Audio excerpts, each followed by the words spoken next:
안녕하십니까. 법률사무소 율쌤의 허용석 변호사입니다. 오늘은 직장 내 괴롭힘 성립 요건에 대해서 살펴볼 텐데요. 직장을 다니시는 분들이라면 한 번쯤 그 상사나 직장 동료들로부터 내가 괴롭힘을 당하고 있지 않은가 하는 생각을 하실 때가 있을 텐데요. 예전에는 직장 내 괴롭힘 규정이 도입되기 전이라서 어떤 괴롭힘을 당하더라도 그것이 폭행이나 협박, 명예훼손과 같은 형사적 처벌을 받을 정도에 이르지 않는다면 적절한 구제책이 존재하지 않았습니다. 이 때문에 직장 내 괴롭힘으로 인하여 회사를 퇴사해야 되거나 어떤 정신적 고통을 당해도 이에 대한 구제를 받을 수 있는 방법이 없었는데, 이 때문에 근로기준법상 직장 내 괴롭힘 금지 규정이 도입되기에 이르렀습니다. 그래서 이제는 직장인들이 이 직장 내 괴롭힘 규정을 이용하여 직장 내 괴롭힘 신고를 많이 하고 있는 상황입니다. 이만큼 직장 내 괴롭힘이 최근 심각하다고 할 수 있는 반증이기도 한데요.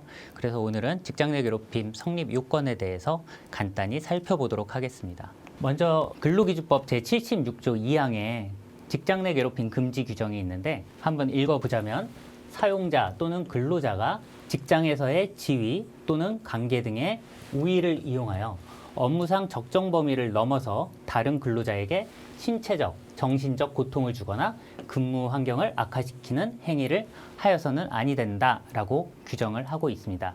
이 근로기준법 제76조 2항에 따라서 몇 가지 요건들을 우리가 살펴볼 수 있는데요. 그 행위 주체는 사용자 또는 근로자, 그리고 행위 요건으로서 직장에서의 지위 또는 관계 등의 우위를 이용할 것, 그리고 업무상 적정 범위를 넘을 것, 그리고 신체적, 정신적 고통을 주거나 근무 환경을 악화시키는 행위를 할 것, 이것이 바로 직장 내 괴롭힘 금지 요건이라고 할 수 있겠습니다. 그래서 이제 요건들을 하나씩 살펴보자고 하면, 첫 번째로는 행위자 요건이 있습니다. 그래서 가해자와 피해자는 특정한 인물들로 특정이 되는데요. 이 가해자의 경우에는 사용자 또는 피해자의 사용주와 근로관계를 맺고 있는 근로자, 그리고 피해자는 근로자, 정규직, 임시직, 계약직, 시간제 등 명칭 고용 형태 계약 기간을 불문하는 이런 근로자들을 피해자라고 할 수 있는데, 쉽게 얘기를 드리자면 가해자와 피해자는 한 직장 안에서 같이 근무하는 사람들이라고 이해하시면 간단하겠습니다.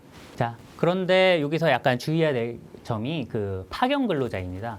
판례는 파견법에 따라 파견 사업주는 물론 사용 사업주도 파견 근로자에 대한 보호 의무를 인정하고 있습니다. 대법원 판례인데요. 사용 사업주가 파견 근로자에 대한 보호 의무 또는 안전 배려 의무를 부담한다고 표현하고 있습니다. 직장 내 괴롭힘 금지 규정이 직장 내 괴롭힘을 하지 말아야 될 것을 규정한 것이기도 하지만, 또한 한편으로는 사용자에 대해서 근로자가 직장 내 괴롭힘을 당하고 있을 때 이를 보호해야 될 의무를 규정하고 있는 것이기 때문에 파견 근로자에 대한 보호 의무가 있다라는 이 판례에서 사용 사업주 역시도 파견 근로자의 보호 의무를 인정하면서 역시 직장 내 괴롭힘을 당하는 파견 근로자에 대해서도 보호 의무를 부담한다고 해석하는 그러한 해석론이 도출될 수 있는 것입니다.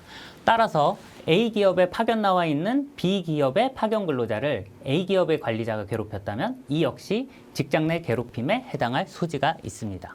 하지만 또 고용노동부 직장 내 괴롭힘 매뉴얼을 보자면, 이때는 원청 근로자와 하청 근로자 사이에서 근로기준법상 직장 내 괴롭힘 규정이 적용되지 않는다라는 이런 매뉴얼상 해석론이 있습니다.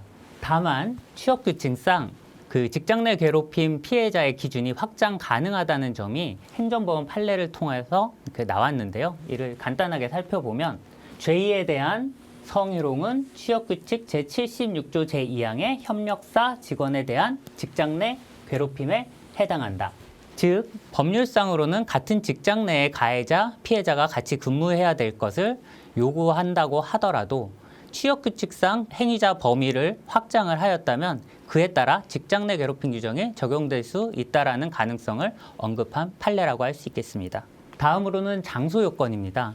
하지만 제가 생각하기에는 이 장소 요건은 지금으로서는 크게 중요하지 않은데요. 왜냐하면 이제 인터넷으로 근무 장소가 꼭 회사만이 아니라 자택이나 혹은 외부 여행지에서도 근무를 할 수 있는 시대가 도래하였기 때문에 장소 요건은 크게 중요하지 않은 것 같지만, 이 부분을 언급하는 곳이 많기 때문에 저도 이 부분을 설명을 드리도록 하겠습니다. 외근 출장지 등 업무 수행 과정에서의 장소, 그리고 회식이나 기업 행사의 장소, 그리고 더 나아가서는 사내 메신저, SNS 등 온라인에서 발생한 경우도 이 직장 내 괴롭힘을 인정할 수 있습니다. 특히 아래 판례를 고려할 때 업무 관련성이 인정되는 경우라면 근무 시간의 직장 밖 퇴근길 등에서도 성립 가능하다고 해석을 할 수 있는데요. 행정법원 판례를 한번 보겠습니다. 위 회식을 마치고 귀가하는 것은 퇴근에 준하는 행위로 볼 수 있다. 그렇다면 회식을 마친 후 귀가하는 도중에 동료 직원인 피해자를 성희롱한 것은 참가인 회사의 업무에서 온전히 벗어나기 전에 발생한 행위로서 업무 관련성이 인정되므로 원고의 성희롱 행위는 남녀고용평등법상 직장 내 성희롱에 해당한다고 할 것이다. 이 부분은 직장 내 성희롱에 관련된 판례인데 이 직장 내 괴롭힘 규정이 도입되기 이전에 이미 직장 내 성희롱 규정이 도입이 되었고 그 성립 요건에 있어서 그 직장 내 괴롭힘과 매우 유사하기 때문에 직장 내 성희롱 관련 판례에 이러한 그 판례의 태도가 직장 내 괴롭힘 규정에도 적용될 수 있기 때문에 이 판례를 소개시켜 드렸습니다. 이제부터는 행위 요건인데요. 직장에서의 지위 또는 관계 등의 우위를 이용할 것. 이 요건은 이제 지위의 우위와 관계의 우위라는 개념에 대해서 먼저 알아야 되는데요. 이제 지위의 우위라는 것은 무엇이냐면 지위, 명령관계, 직위나 직급의 우위. 우리가 쉽게 생각하자면 팀장과 팀원, 부장과 과장 이런 직급이나 직위의 우위가 있는 관계, 그리고 사실상 관리감독적 관계에서 지위를 이용하거나 업무와 관련하여 영향력을 행사할 수 있는 경우, 이 경우를 지위의 우위가 있다라고 얘기할 수 있겠습니다.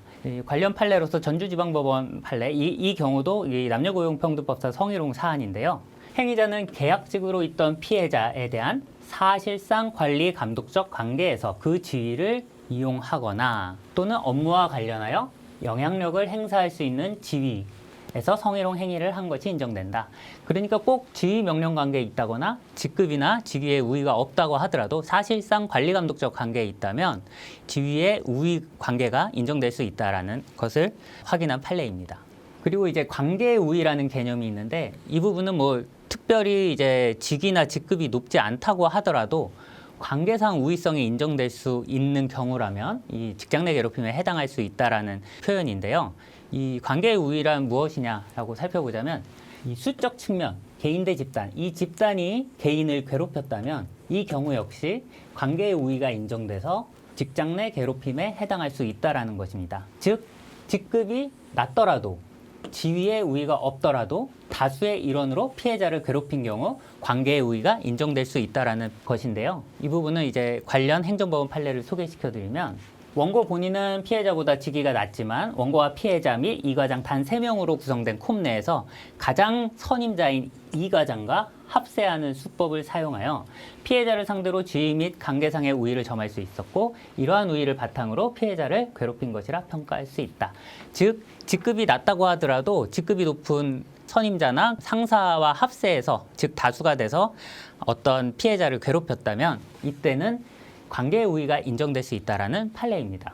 그리고 또 이에 더해서 그 연령이나 나이가 많거나 뭐 학벌에 따른 뭐 그 관계 우열이 정해질 수 있거나 또 성별, 출신지 등에 따라서 경우에 따라서는 관계의 우위가 인정될 수 있는 경우가 있을 것이고 또 정규직, 계약직 여부에 따라 관계의 우위 여부가 정해지는 경우도 있을 것입니다. 자, 다음으로 이제 업무상 적정 범위를 초과할 것이라는 요건이 있는데요. 이 요건과 관련해서는 두 가지 요건을 분리해서 생각을 해야 되는데 첫 번째는 업무 관련성이고 두 번째는 적정 범위의 초과라는 부분입니다. 이 업무 관련성이라는 것은 아주 직장 내에서 개인적인 관계에서 발생되는 갈등까지도 사용자가 근로기준법에 따라 그 조치를 취해야 할 의무가 발생한다고 보자면 그 사용자의 부담이 너무나 커지게 되겠죠. 그렇기 때문에 굉장히 개인적 관계에서 발생한 사안에 대해서까지 직장 내 괴롭힘 규정이 적용되는 것은 아니고 업무와 관련된 행위에 대해서만 직장 내 괴롭힘 규정이 적용된다는 것을 주의하시기 바랍니다. 하지만 이 경우 업무 관련성은 포괄적인 업무 관련성을 의미하기 때문에 꼭 직접적인 업무 수행 중에 발생한 경우가 아니더라도 업무 수행에 편승하여 이루어졌거나 업무 수행을 빙자하여 발생한 경우도 업무 관련성이 인정이 가능합니다. 뭐 이렇게 볼 때는 업무 관련성이라는 것은 굉장히 폭넓게 인정될 수 있을 것이라는 것을 우리가 알 수 있겠죠. 그리고 이제 적정 범위를 초과해야 됩니다. 그 행위가 사회 통념에 부추어 업무상 필요성이 인정되지 않거나 업무상 필요성은 인정되더라도 그 행위의 양태가 사회 통념에 비추어 볼 때 상당하지 않은 경우, 이때는 적정 범위를 초과하였다고 볼 수 있을 것입니다.